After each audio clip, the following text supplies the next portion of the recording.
Good morning. Welcome to the creative presentations. And the first thing we have is Exploring the Land of Lórien by Emily Austin. She's a freelance painter, graphic designer, and photographer, born in Hawaii and now living in Indiana.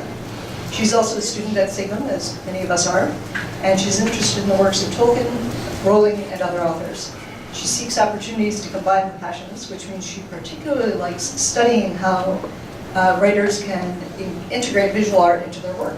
She enjoys visually exploring imagined worlds herself through painting and illustration, and she displays works on her website, emilyaustindesign.com, as well as on Twitter and Instagram with a username she can tell you about later.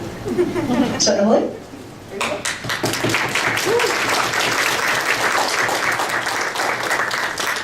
Good morning, everyone. Thank you for coming to our presentation.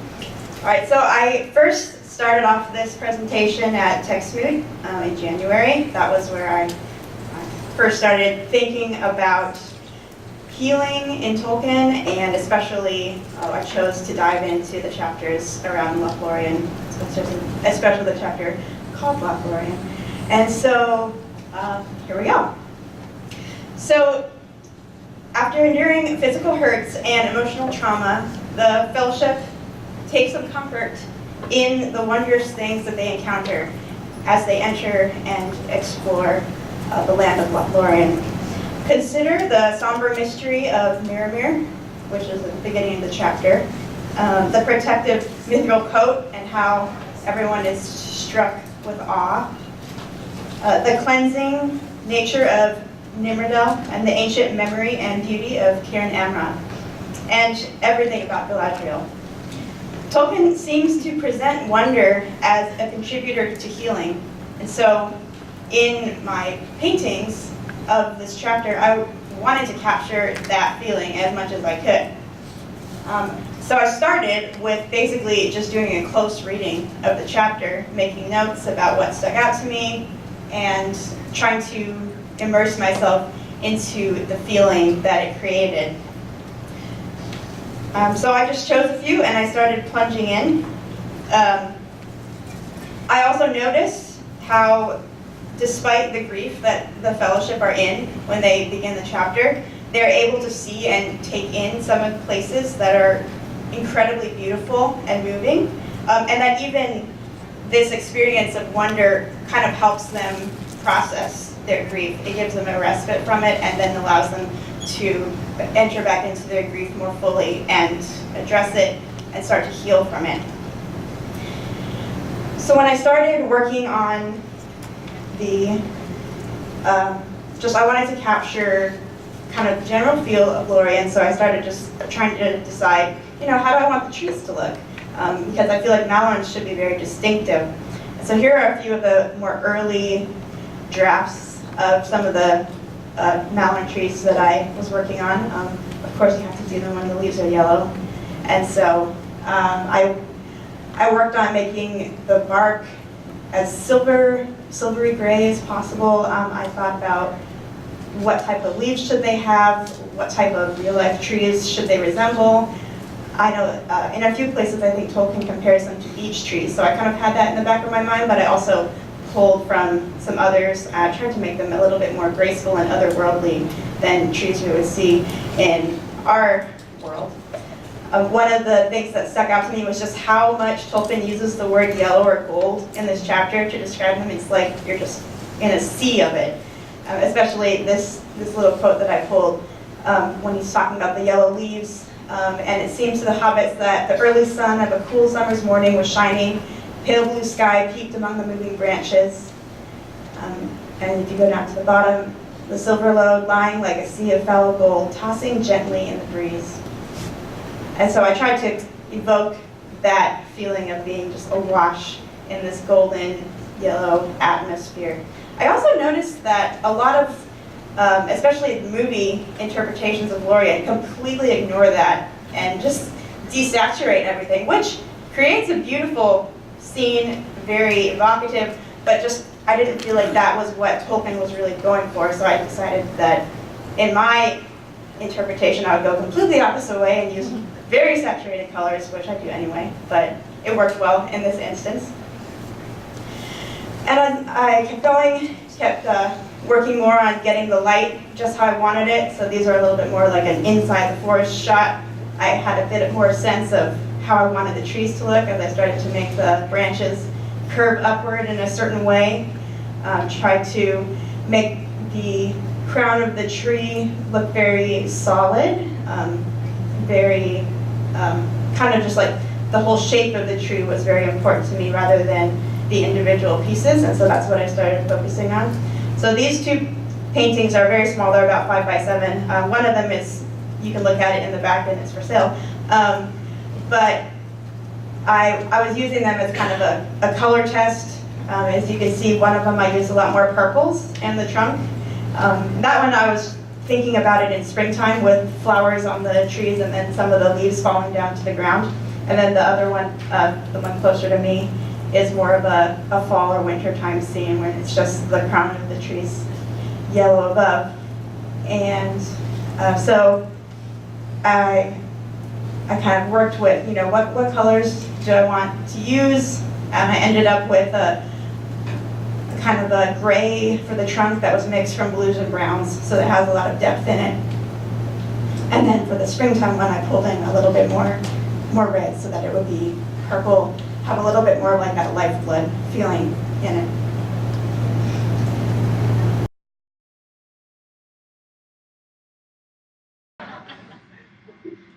All right, so after I decided, okay, I've got the trees down, I have them kind of how I want them to feel, I have the lighting where I want it, then I started picking individual scenes from the chapter to portray. And I noticed when I was reading the beginning of the chapter with Mirrormere, and then the end of the chapter, which we'll get to, with Cerin Amroth, we have these two very ancient sites, right? One of them Dwarven, one of them Elven. And I was just struck with the way that they kind of mirrored each other, very appropriate. And so I chose those two as some of the first things that I worked on. And so at Mirrormere, Tolkien emphasizes the mirror-like water. He has the surrounding mountains. He talks about the jewel-like stars that glimmer in the deep, even during the daytime, so it's kind of got this magical, mysterious element to it as well. He says Frodo experiences being drawn by the still blue water in spite of hurt and weariness. So Frodo must respond to this wonder despite his physical and mental state. And Sam also is captured by the myth and solemn mystery of the place, even though they can't really express that very well in words. As Pippin asks, "What did you see?" And Sam was too deep in thought to answer. And I think also that it's a really nice spot to see just like a little glimpse into Gimli's grieving process, into his connection with his family. It just seems like a really significant connection, and I liked how he was able to have a moment with Frodo and Sam. So I kind of tried to bring out kind of the strength of the rock, the kind of piercing beauty of the mountains. That's what I focused on in this scene. And then they get to Nimrodel. And for this one, I wanted to kind of explore a different way of portraying the scene. So what I did was I took a few of the excerpts from the text and I wrote it out on the paper, and then I just started laying color over it. And so it ended up being a pretty abstract piece, kind of just a quick and experimental thing, but I had a lot of fun with it. It was nice to kind of start thinking about, okay, what do the individual Malron leaves look like? Let's work on that. And so that's what I ended up with.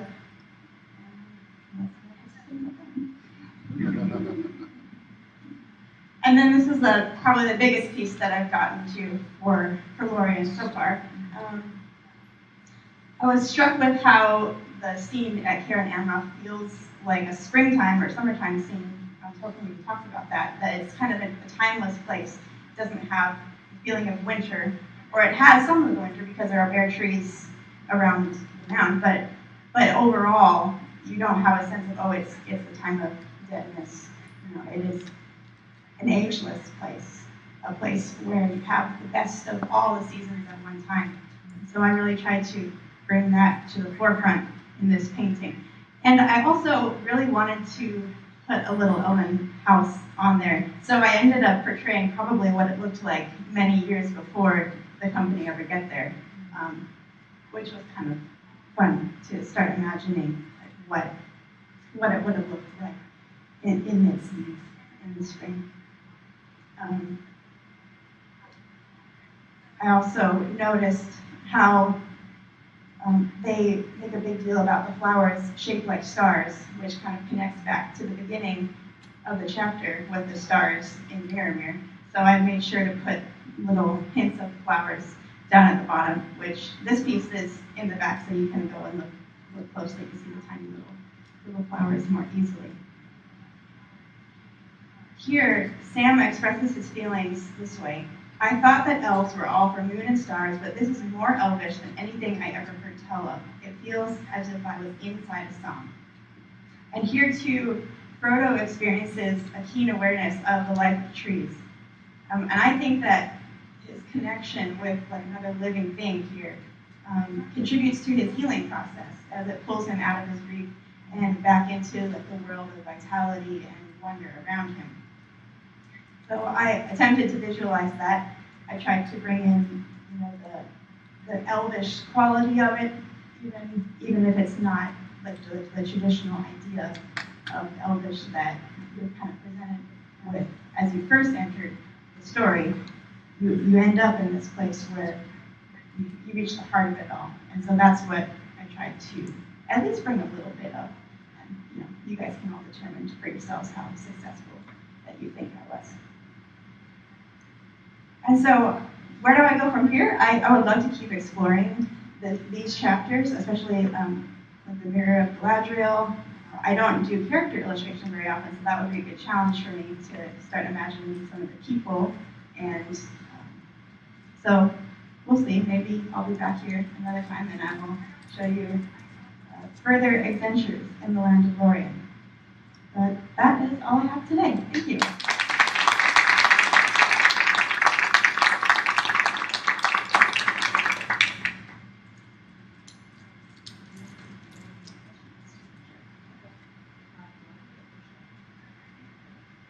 Anybody have any questions?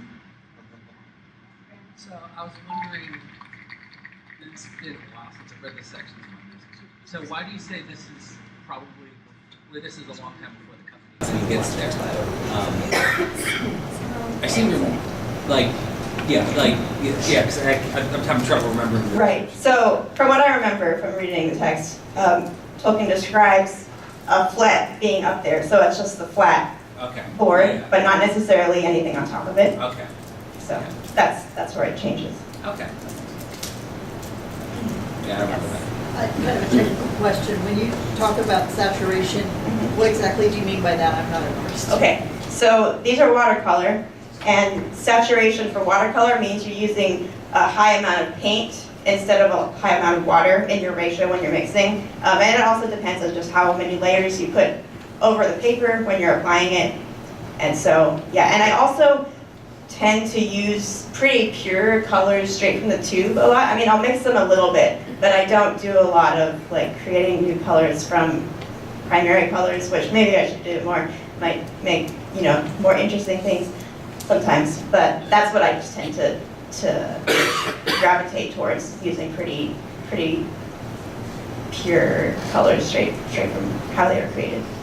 And when you compared that to the way the films, when you were speaking of saturation in the film, what are you referring to? So especially for the Lothlórien scenes in the Fellowship of the Ring, they probably took some color out of their film. They pulled the colors back and desaturated it so that it's a little bit not monochromatic, but getting there, and it has a very like cool tint to it. Okay.